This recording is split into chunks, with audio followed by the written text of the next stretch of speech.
Bonsoir et bienvenue à tous. Je suis ravie de vous retrouver avec toute l'équipe du 22h en ces jours de rentrée. Voici les titres du 22h ce soir. Pressé de toutes parts, malmené dans les sondages, l'exécutif se montre sur tous les fronts avec un objectif, faire de l'emploi l'urgence absolue du gouvernement alors que la barre des 3 millions de chômeurs a été franchie. Comment le couple Hollande-Ayrault se prépare à faire face à cet incendie social? Analyse de nos chroniqueurs Guillaume Tabar et Jean-Louis Gombaud. Ils sont 850 000 à avoir repris le chemin de l'école. Les professeurs ont fait leur rentrée en attendant celle des élèves demain. La refondation de l'école, ce n'est pas pour tout de suite, mais déjà, vous allez le voir, des premiers ajustements ont vu le jour sur la formation des enseignants débutants ou encore les dates de vacances. Tous les détails dans le tour de l'info. 1, 2, 3, 4 et maintenant 5 candidats. Ils sont 5 prétendants à la présidence de l'UMP. Il y a bien sûr les favoris et poids lourds, François Fillon et Jean-François Copé. Les outsiders, encore en quête de parrainage, Bruno Le Maire et Nathalie Kosciusko-Morizet. Et puis la surprise, Henri Guénaud, ancienne plume de Nicolas Sarkozy, qui se lance ce soir dans la bataille. Voilà pour les titres. Merci d'être en notre compagnie. On débute ce journal par un sujet qui risque de créer des remous à gauche, le non-cumul des mandats. C'était une promesse du candidat François Hollande, défendue fermement par Martine Aubry, une promesse largement approuvée d'ailleurs par les Français selon les sondages, mais une promesse qui ne passe pas auprès de certains parlementaires et notamment sénateurs, dont François Rebsamen, qui, vous allez le voir, persiste et signe les détails avec Sandra Cerquera. La fin du cumul des mandats n'en finit pas d'empoisonner la vie des socialistes. Malgré le rappel à l'ordre de la première secrétaire du PS, Martine Aubry, les réticences persistent. Aujourd'hui encore, François Rebsamen, sénateur maire de Dijon et président du groupe socialiste au Sénat, déclare haut et fort qu'il s'oppose au non-cumul des mandats avant l'application de la loi. Il réclame la création d'un statut de l'élu local et souhaite que les sénateurs, représentants des collectivités, puissent continuer à cumuler. Au PS, on affirme pourtant que l'engagement de campagne sera tenu. La proposition du Parti socialiste est claire. Elle ne distingue pas les députés et les sénateurs parce que tous votent les lois. Et tout le monde, à gauche et à droite, devra, avec enthousiasme, porter cette réforme. Conformément aux principes votés en 2009 par les militants, les parlementaires auraient dû, dès cette rentrée de septembre, renoncer à tout mandat exécutif local.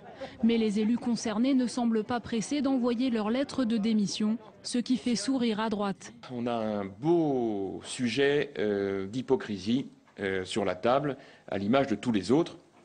C'est un feuilleton avec des épisodes quotidiens.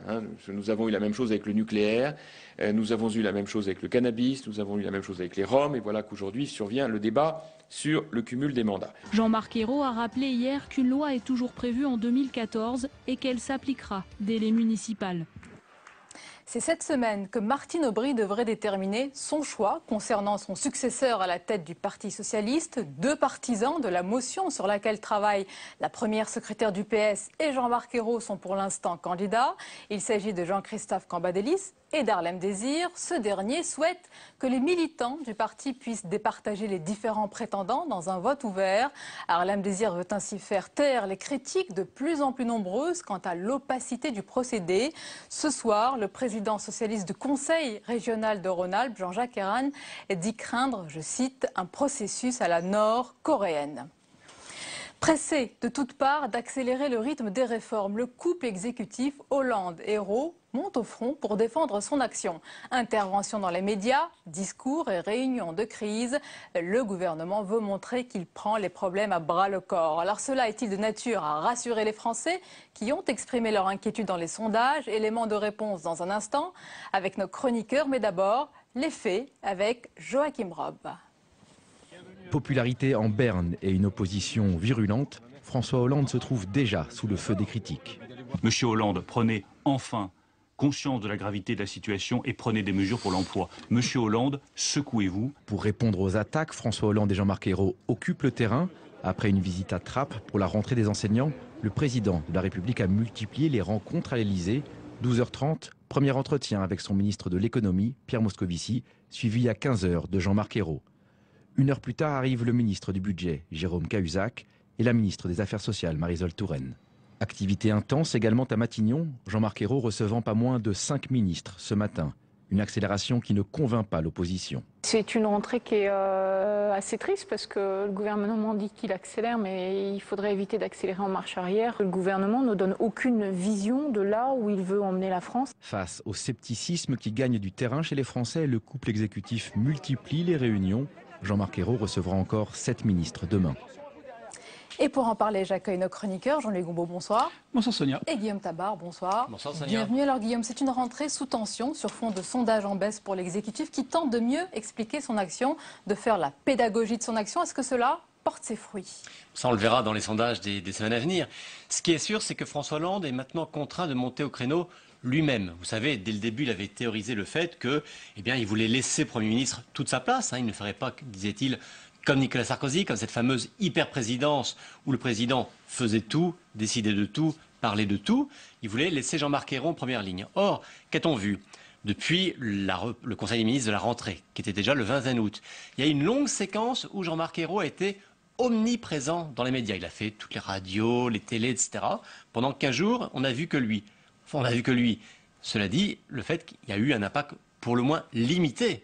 Et François Hollande, en solennisant son discours à Châlons-en-Champagne vendredi, en décidant d'intervenir à la télévision ce dimanche soir, et puis en annonçant une conférence de presse pour la fin du mois de septembre, sans doute juste après la présentation du budget, François Hollande prend acte que c'est le président qui est élu au suffrage universel et que, qu'il le veuille ou non, c'est de lui que les Français attendent à la fois des comptes, mais aussi des explications. C'est le fonctionnement normal de la Ve République d'ailleurs. Voilà, c'est vrai que Nicolas Sarkozy l'avait tordu à l'extrême, en concentrant tout sur lui. Comme toujours, c'est le mécanisme du balancier. François Hollande voulait revenir à une lecture plus classique, plus traditionnelle, mais il y a aussi une sorte d'accélération du temps politique, accélération également médiatique.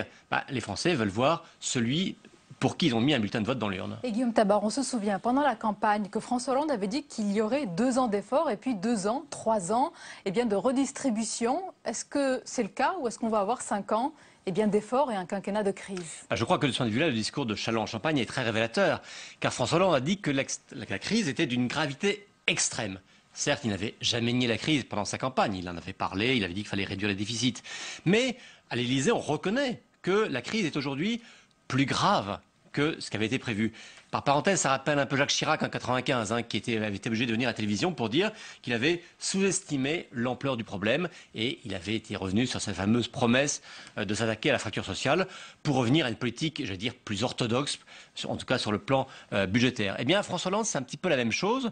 Il dit que la crise est plus grave que prévu. Autre signe révélateur, c'est la première fois, je crois, qu'un ministre du Travail fanfaronne lui-même, en tout cas claironne, l'annonce de la barre des 3 millions de chômeurs. Alors théoriquement, vous savez, les chiffres tombent tous les mois. Il a raison d'anticiper. Et donc, comme si l'exécutif voulait dramatiser la situation, du moins alerter sur la gravité des choses et pour dire la crise n'est pas que passagère, elle n'est pas que le fait d'un héritage et d'une action qui avait été mauvaise sur Nicolas Sarkozy, elle est profonde, elle est structurelle, et oui, ça prendra du temps, et je pense qu'il faut comprendre que c'est effectivement pas 2 ans d'efforts et 3 ans de redistribution, mais 5 ans d'efforts, donc peut-être aussi 5 ans d'impopularité. C'est-à-dire, Jean-Louis Goumbaud, qu'on n'est pas prêt de voir le bout du tunnel? Alors, il insiste justement, pour prolonger la phrase du président à Châlons, la crise est d'une gravité extrême, elle est longue, et effectivement, elle est particulièrement longue. Si on regarde les différentes crises que nous avons traversées depuis les années 70, donc la crise, je pense, de 74, de 80, de 90, et puis voilà celle de 2008, ça a duré en gros, il y a une cassure avec la crise, et puis vous plongez, et puis ensuite vous remontez. Et avant 6-7 trimestres, vous reveniez au point de départ. Ici, on en est à 16 trimestres et on n'est toujours pas revenu au point de départ. C'est-à-dire qu'on est en dessous des niveaux de mars 2008. Et là, donc, comme le dit le président de la République, cette crise est longue et évidemment, les impatiences s'accumulent. Évidemment, le fait majeur, c'est évidemment le chômage. Guillaume vient de rappeler le chiffre qui a été annoncé hier par M. Sapin, les fameux 3 millions de chômeurs. C'est une bombe entre les mains de l'exécutif. Pardon ? C'est une bombe entre les mains de l'exécutif. À terme, ça on peut en devenir une. C'est-à-dire que le chômage augmente de 1200 par jour. Les chômeurs, alors ça c'est uniquement les chômeurs qui n'ont aucune activité, les chômeurs de catégorie A, mais si vous additionnez les chômeurs qui ont des on peut dire des petits boulots, ça augmente au rythme de 2000, 2500 par jour. Donc je dirais que par exemple ces chômeurs-là, au printemps prochain, ils seront 5 millions. C'est un chiffre qui va s'il se confirme avec le temps, avec la conjoncture, qui va évidemment faire des dégâts profonds sur le plan politique. Et alors le troisième aspect, évidemment, qui complique encore plus les choses et qui rend cette crise particulièrement original dans son caractère extrême, exceptionnel aussi, a dit le président, c'est le niveau de taux d'endettement. Dans les précédentes crises, en 74-80, on avait un taux d'endettement public de 50% du PIB. Là, on dépasse les 80%. Donc la marge de manœuvre est encore beaucoup plus réduite. Donc on a une situation extrême qui nécessiterait des mesures proportionnelles. Et c'est celle-là que François Hollande s'apprête peut-être à prendre s'il va lui compliquer ses affaires politiques. Guillaume Tabar, ce sont peut-être des mesures qui vont être prises et annoncées dimanche prochain lors de l'intervention du président. Est-ce qu'on peut attendre des mesures ou est-ce qu'il y aura encore la pédagogie de l'action, la perspective? Oui, la volonté, d'ailleurs, c'est ce qu'on répète toujours à l'Élysée, c'est que le président est là pour faire de la pédagogie, pour fixer le cap et ne pas entrer dans le détail des mesures. Mais malgré tout, ce qui est intéressant, c'est que on voit bien que d'une part, il y a un volet fiscal évident et qui est annoncé depuis la campagne présidentielle. Ça, il faut reconnaître à François Hollande qui n'a pas caché que la réduction des déficits passerait par une augmentation des impôts. Il y a, je crois, je parle sous votre contrôle, 30 milliards à trouver dans le budget 2013. Bon, on sait qu'en grande partie, ce seront par voie d'augmentation des impôts. Jean-Marc Ayrault a déjà laissé entendre que la CSG allait augmenter. Mais ce qui est nouveau, et c'est là où on rejoint aussi la gravité extrême de cette crise longue, c'est que ces ressources fiscales nouvelles ne vont pas suffire.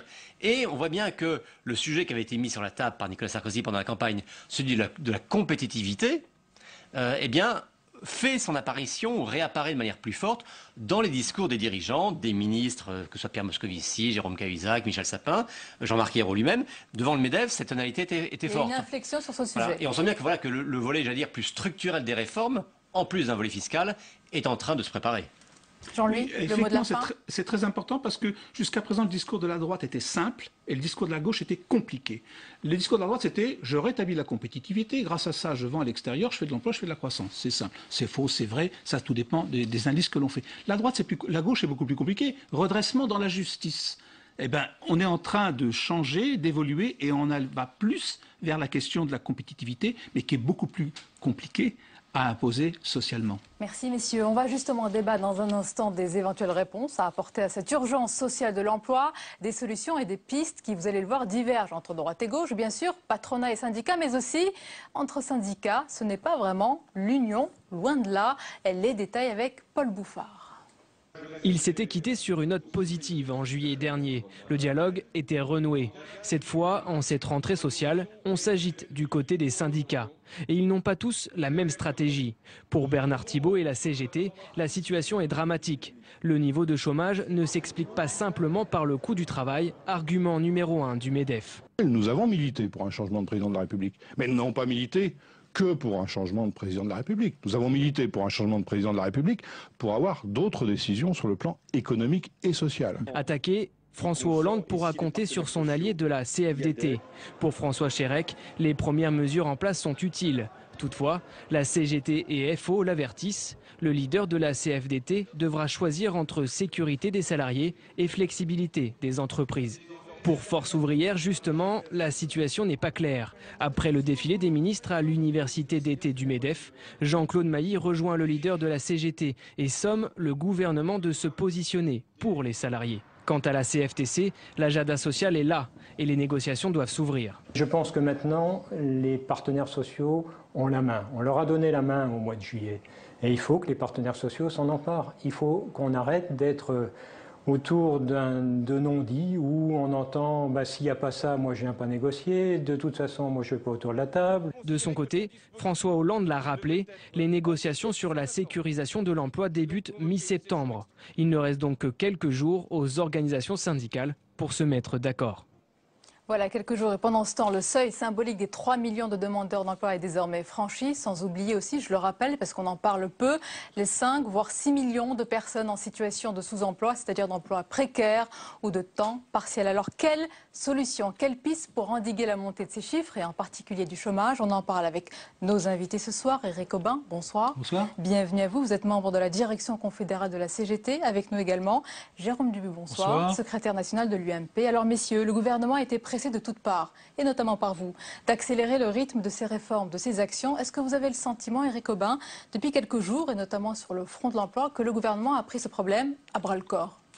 Oui, enfin, je pense qu'il y a une présence du MEDEF aujourd'hui qui pousse à tenter d'obtenir une baisse du coût du travail par un transfert de cotisations sociales vers la CSG notamment. Et je crois que le gouvernement aujourd'hui n'est pas insensible à cette proposition du MEDEF.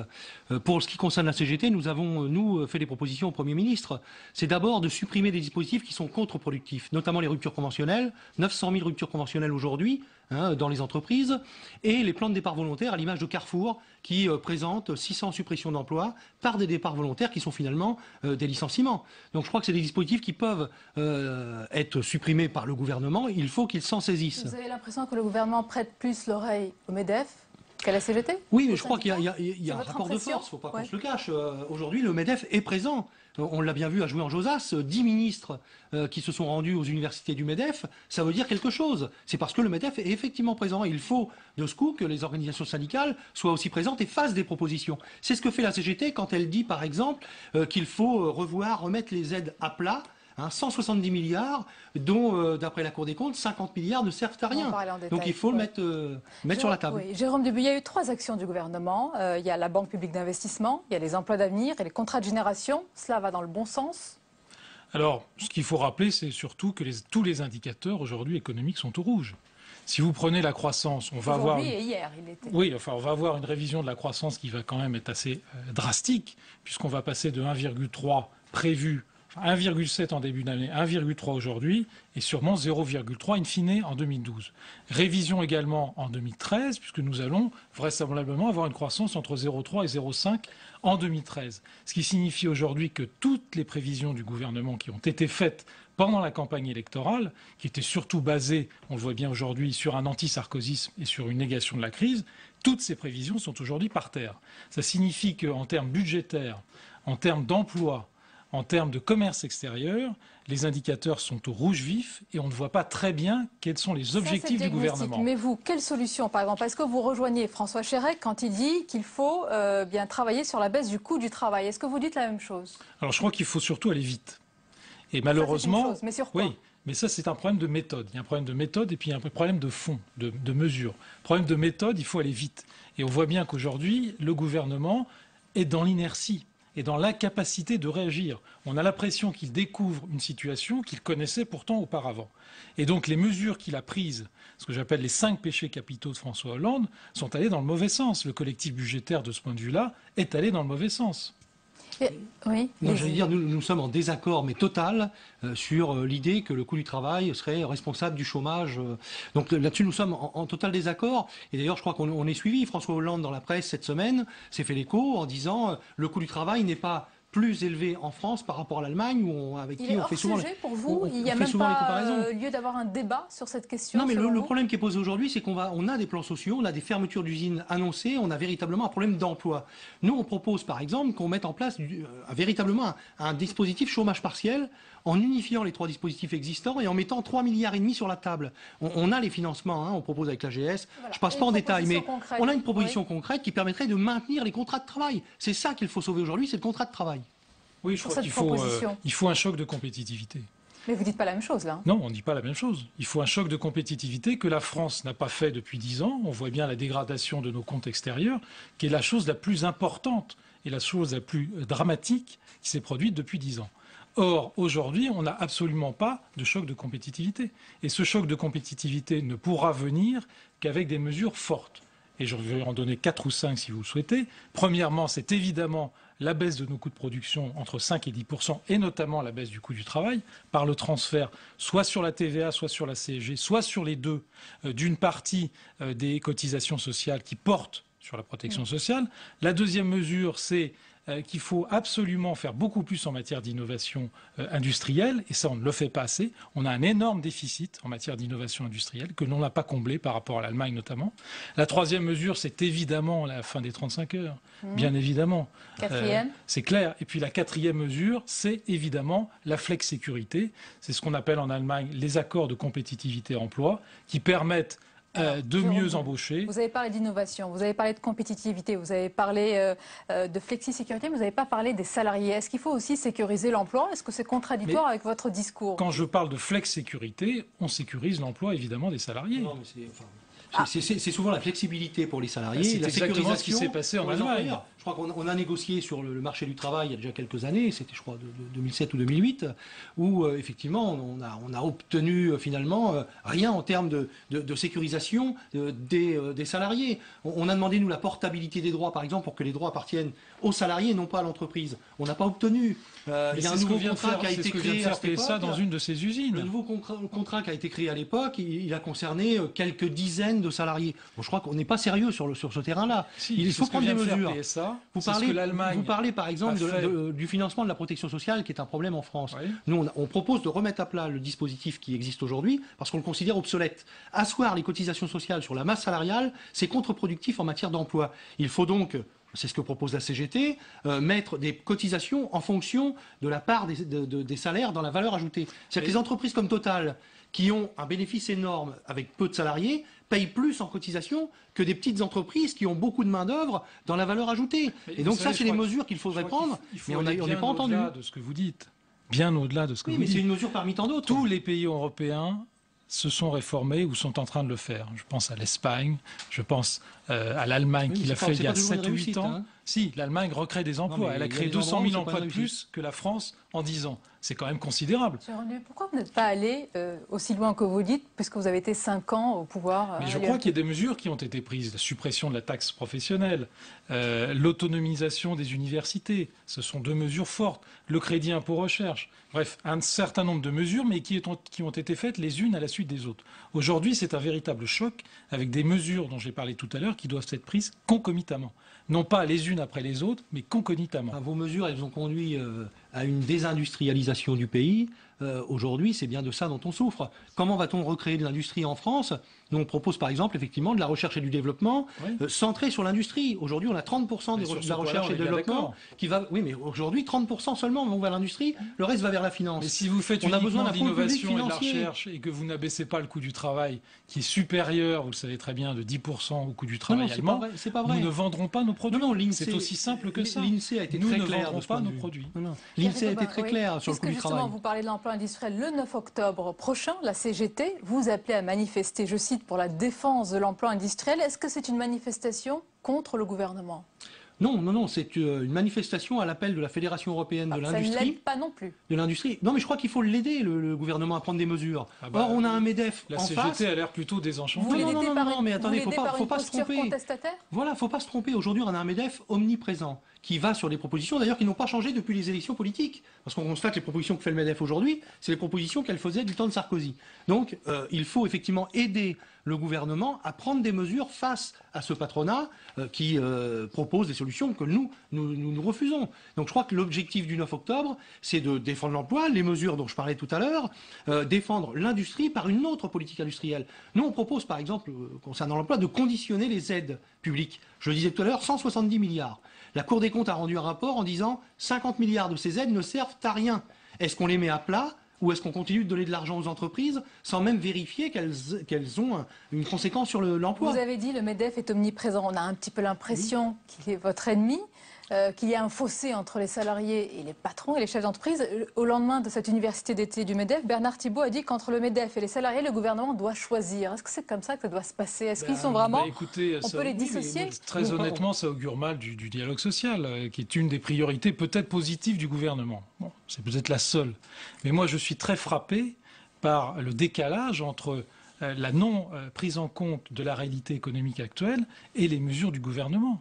On est à des années-lumière de ce qu'il faudrait faire. Sur les causes de cette crise. Et évidemment, les Français s'en aperçoivent actuellement, puisque vous voyez le désenchantement qui est le plus rapide de la Ve République. en 3 mois, même pas de pouvoir, puisqu'il y a eu les vacances, il y a eu les législatives. En 1 mois et demi de pouvoir, vous avez un effondrement des codes de popularité. Éric Aubin, parce que les syndicats pressent aussi le gouvernement d'accélérer les réformes, est-ce que c'est de l'impatience de votre part ou est-ce que c'est déjà de la déception ? Non. Je crois qu'il y a vraiment une situation qui nécessite que des décisions soient prises, notamment sur l'emploi. Enfin, je le disais, moi, nous, on se bat aujourd'hui pour maintenir les contrats de travail dans les entreprises. Or, ce que l'on constate, c'est qu'après les annonces PSA, Carrefour, enfin, les contrats de travail s'envolent. Et l'UNEDIC, puisque je suis au bureau de l'UNEDIC, considère qu'il y aura 300 000 demandeurs d'emploi supplémentaires d'ici à la fin 2013.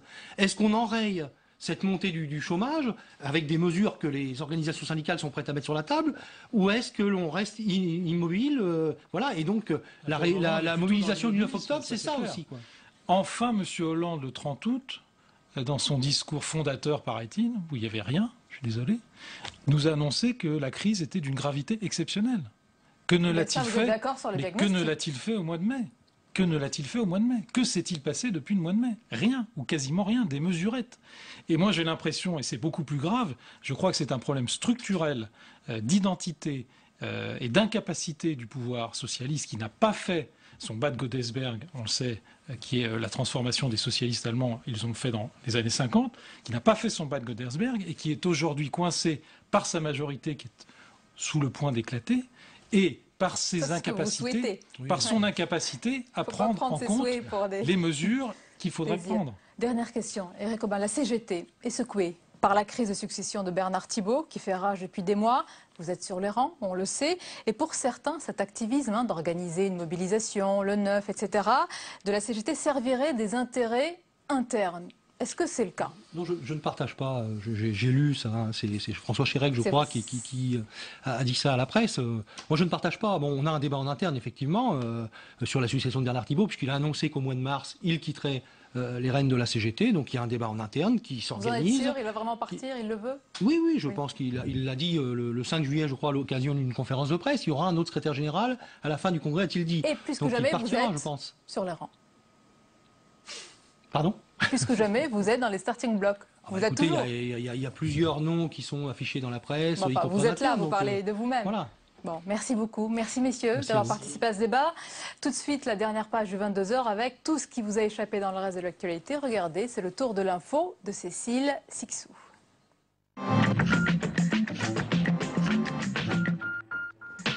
Pour leur entrée, les profs de ce collège de Trappes dans les Yvelines classés ZEP ont eu le droit à la visite de François Hollande. Objectif de cette rencontre pour le président de la République, rappeler que même s'il n'a pas pu endiguer les suppressions de postes décidées par la droite pour cette nouvelle année scolaire, son gouvernement a su réagir à l'urgence. Dès le mois de juin, je considérais qu'il était encore possible de changer les choses. Ce fut fait. Des recrutements complémentaires ont eu lieu. 1000 dans le primaire, un peu moins de 300 dans le secondaire. Demain, 12 millions d'élèves reprendront les cours. Bruno Le Roux est catégorique, il ne laisse pas le choix aux députés socialistes. Pour le vote sur le traité budgétaire européen, ils seront obligés de suivre la position de leur groupe. Le député Radzi Amadi ou la sénatrice Marie-Noëlle Lienemann avaient déjà annoncé qu'ils ne le voteraient pas, mais les frondeurs pourront-ils tenir leur position ? Mauvaise nouvelle pour le secteur de l'automobile. Les immatriculations de voitures neuves en France ont encore reculé au mois d'août pour le 10e mois d'affilée. En un an, les ventes ont baissé de 11,4%.